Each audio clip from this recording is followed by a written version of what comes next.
হে cuties, সবাই কেমন আছো? চলো বেকির জীবন সম্পর্কে কিছু কথা শুরু করা যাক। হ্যালো, আমি বেকি খা। এটি দ্য নেক্সট অফ বেকি।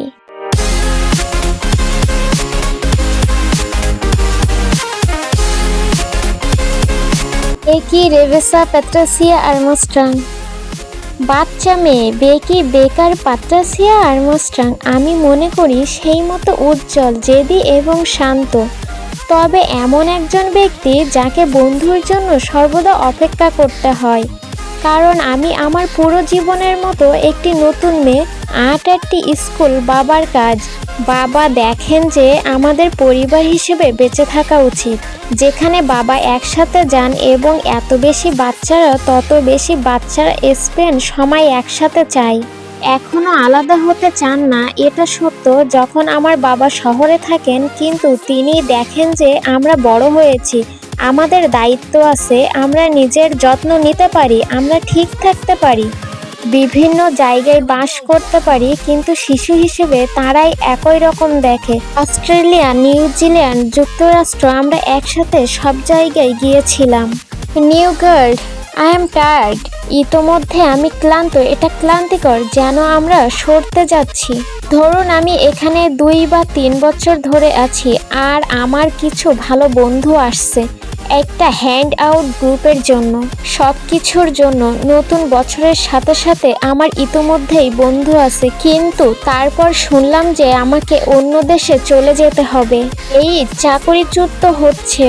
কিন্তু বেকি কখনো কারোর কাছে অভিযোগ করেনি, এমনকি আমার বাবা মা অথবা ভাইয়ের কাছেও না। কেউ কখনো আমার কাছে এটা শোনেনি, কারণ নিজের মতো টিল। সত্যিই তাদের সুযোগের জন্য ধন্যবাদ জানাতে চাই। আমি ছোটবেলা থেকেই এটা করে আসছি। আমি অস্ট্রেলিয়া, নিউজিল্যান্ড, যুক্তরাষ্ট্রে চলে এসেছি, কিন্তু অনেক লোকের সাথে দেখা করেছি, ভাষা শিখেছি। আমি জানি না, যদি আমরা নতুন মেয়ে শব্দটি উপেক্ষা করি, তাহলে আমরা নতুন নতুন বন্ধু পেয়েছি, নতুন সুযোগ এবং নতুন সংস্কৃতি। আমার মনে হয় বন্ধুদের কাছে এটা দারুণ। নতুন মেয়ে বেকি মিশ্র বর্ণের শিশু। এটা কঠিন। আমি সত্যিই জানি না কোন জায়গাটা আমার জন্য উপযুক্ত।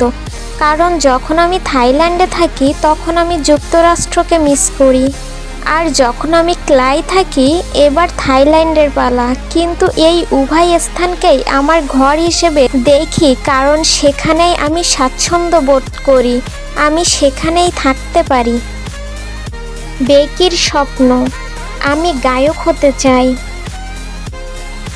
এটা সবে শুরু হয়েছিল আমার আদর্শ সাইলক সুইপস এবং কনমে ট্যালবট দিয়ে।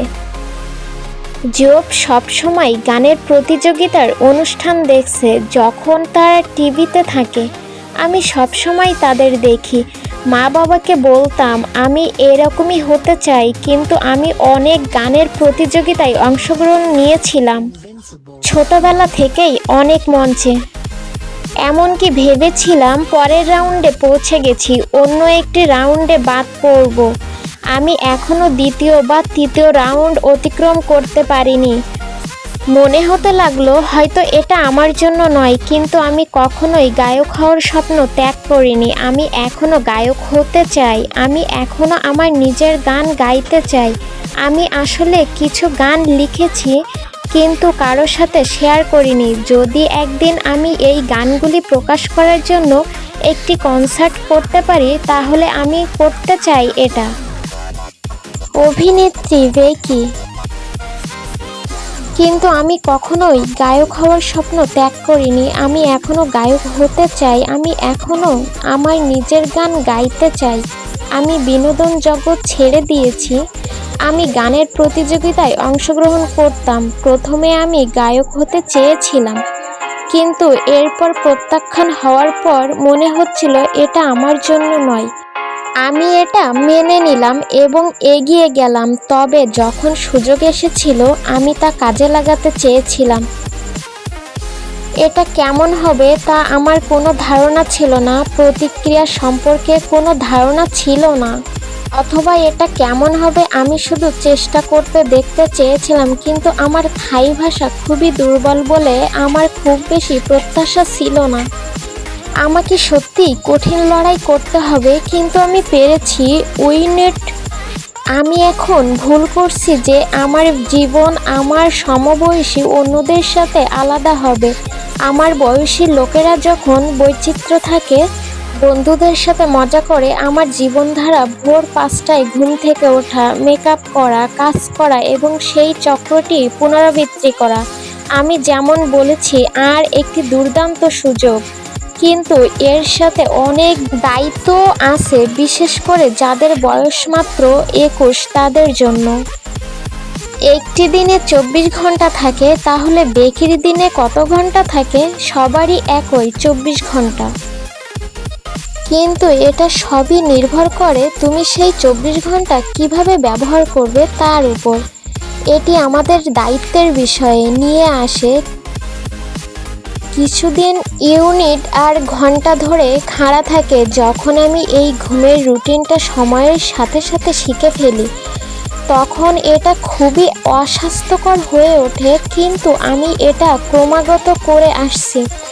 একদিন শুটিং চলাকালীন আমি অসুস্থ হয়ে পড়েছিলাম এবং আমাকে থামতে হয়েছিল। আমি ডাক্তারের কাছে গিয়েছিলাম এবং তারপর ফিরে এসেছি, কারণ এটা শুধু আমার কাজ, আর কাজটা চলতেই থাকবে। আমার মনে হয় না এটা পরীক্ষা বা অন্য কিছু, কারণ এটি পরিস্থিতি সত্যি আমার অনুভূতি নিয়ে খেলা করে।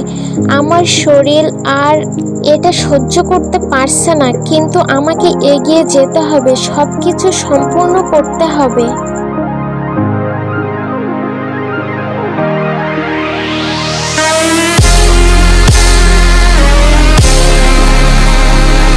আসুন গ্যাপ দ্য সিরিজটি নিয়ে কথা বলি। গ্যাপ দ্য সিরিজটা নিয়ে কথা বলা যাক। বেকি, মা সুসান ওয়ার্ডিং বিন্ডি আশা করেনি যে সারা এত ভালো হবে। এটি সত্যিই ভক্তদের, আমাকে এবং ফিন উভয়কেই জানতে সাহায্য করে। সকলেই জড়িত। এটা সত্যিই আমাদের বিকাশের একটি অংশ, কিন্তু এটা কখনোই সহজ নয়। চাপ প্রতি মুহূর্তে আসে, তাই না? প্রতিটি পর্ব শুরুতে আমি প্রায় প্রতিটি দৃশ্যেই কেঁদে ফেলেছিলাম। আমি তাই অনুভব বোধ করি এটা এমন একটা অনুভূতি ছিল যেখানে আমি বুঝতে পারিনি স্ক্রিপ্টের অর্থ কী বা কিভাবে এটি মুখস্থ করতে হয়, তা আমি বুঝতে পারিনি। আমার চারপাশের সবাই অনেক কম কাজ করে, কিন্তু যখন আমি ওভাবে চিন্তা করা বন্ধ করে দিলাম এবং আরও কঠিন হতে লাগলাম, তখন ধীরে ধীরে পরিস্থিতির উন্নতি হতে লাগলো। আমার মনে হয় সময় লাগে। অন্যরা আমার সাথে কী মৃদু আচরণ করে তা আমি জানি না, কিন্তু আমরা তাকে ভালোবাসি। আমরা হাল ছেড়ে দিতে চাই না। তাহলে আমরা কি করব? আমরা প্রতিবাদীদের বলবো না যে আমরা অর্থ ঠাঁই হলো ইংরেজি। আমরা নিজেদের উন্নত করার চেষ্টা করব। আমার মনে হচ্ছে আমরা সবাই একসাথে কাজ করছি এবং সব কিছুই সমান হতে হবে। পিএস, একটি সুযোগ, এমন একটি সুযোগ যা সবার কাছে এভাবে আসে না। আমাদের সেরাটা দিতে হবে, আর আমি এই সময়টা নিয়ে গর্বিত। আমিও এটি চ্যালেঞ্জিং প্রকল্পের মতো অনুভব করি। সহজ কিছু নেই, কিন্তু সেই অদ্ভুত জিনিসটি হলো একজন নটরেস হওয়া মোটেও সহজ নয়। তবে এটি আমাদের বেড়ে উঠতে সাহায্য করে, এটি আমাদের আরও শক্তিশালী করে তোলে। আসলে আমি শেয়ার করতে চাই যে যখন আমি ছিলাম তখন আমি অনুভব বোধ করতাম এটা একটা হাঙ্গামা। টিমের থাইল্যান্ডের মানুষ মাঝে মাঝে বুঝতে পারে না, এতে অনেক সময় লাগে, আর অনিলের অনেক সংলাপ আছে। এমন সময় ছিল যখন অনিল ছেটে কাঁদছেন না, বিল বাড়িতে একা কাঁদছেন জন্মের আগে, কারণ এটা চাপ ছিল। আমার দুঃখগুলো কারোর সাথে ভাগাভাগি করিনি, এটা শুধু বাড়ি ফিরে কান্নাকাটির ব্যাপার ছিল। আমি কারোর বোঝা হতে চাইনি, কিন্তু আমি সবসময় অন্য সবার কথা শুনতে প্রস্তুত ছিলাম। আমি তাদের জিজ্ঞাসা করব কি হয়েছে, তুমি ঠিক আছো তো? আমি শুনতে চাই এবং প্রস্তাব দিতে চাই, কিন্তু আমার কথায় আমি কাউকে বলিনি। আমি নিজেকে বাস্তবে দেখতাম এবং পরের দিন এমন ভাব করতাম যেন কিছুই হয়নি। খারাপ দিক হলো ইলা ধীরে ধীরে তৈরি হতে থাকে যতক্ষণ না এটি আপনার জন্য খুবই কঠিন হয়ে পড়ে। এটা শুধু পরমাণু আলোক নয়, এটা সব কিছুতেই আছে। যখন আমি কিছু অনুভব করি তখন আমি তা নিজের কাছেই রাখি এবং পরের দিন আমার পথে যা আসে তার মুখোমুখি হই। ঠিক আছে, আমি সব কিছু সামলাতে প্রস্তুত। আগামীকাল একটি নতুন শুরু।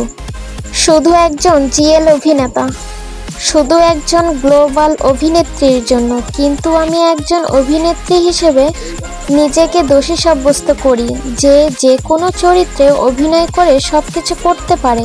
আমি যেমন বলেছি, সব কিছুই একটি সুযোগ। যে কোনো ভূমিকায় অভিনয় হোক না কেন, আমি তা গ্রহণ করতে পেরে অনেক বেশি খুশি। আমি এটা করে যেতে চাই। যদি বিদেশে কোনো ভূমিকা থাকে, আমি তা গ্রহণ করতে চাই। যদি থাইল্যান্ডে কোনো ভূমিকা থাকে, আমি তা নিতে চাই। যদি কোনো অ্যাকশন ভূমিকা থাকে, আমি তা নিতে চাই। যদি খলনায়কের অভিনয় থাকে, আমি সেটা নিতে চাই। সব কিছু আমাদের বেড়ে উঠতে সাহায্য করে। আমান অভিনেত্রী। বৃদ্ধি। এই এলাকায় বৃদ্ধি, মানসিকতা এবং দায়িত্ববোধ, এটা খুবই গুরুত্বপূর্ণ। আমি মনে করি এখানে দাঁড়িয়ে থাকা প্রত্যেকেরই উচ্চ দায়িত্ব থাকা প্রয়োজন। এটা শুধু আমাদের সাথে নয়, আমাদের চারপাশের সকলের সাথে সম্পর্কিত।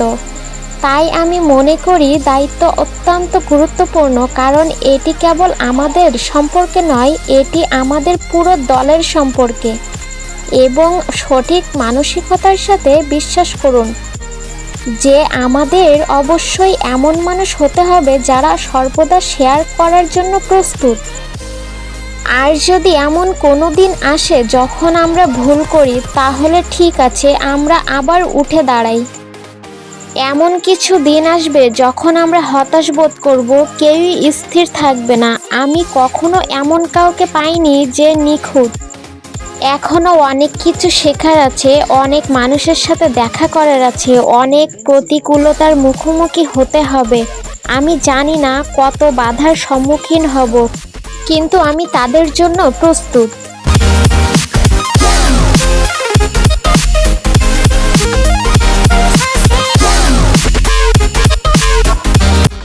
ফ্রিন বেকি। সম্ভবত দুজন নারী স্বপ্ন দেখছেন। আমরা 4 বছর ধরে এমন অন্যরকম দিন দেখেছি যা একজন ব্যক্তির জন্য অনেক। আমার মনে হচ্ছে আমরা বিকাশের প্রতিটি ক্ষেত্রে একসাথে ছিলাম। অমর লাহোজা এবং কিলার্স একসাথে আমাদের স্বপ্ন পূরণে। এই জীবনে যদি বড় ফিনকে না চিনি, আসলে এই প্রশ্ন বলা কঠিন। অলস ফাউসারি ড্রুপেল নিয়ন্সে কিছু একটা অনুভব করে। একসাথে অনেক কিছু পার করেছি, বর্ণনা করতে হয়। রিলি জানি না কিভাবে তোমার পরিস্থিতি কঠিন।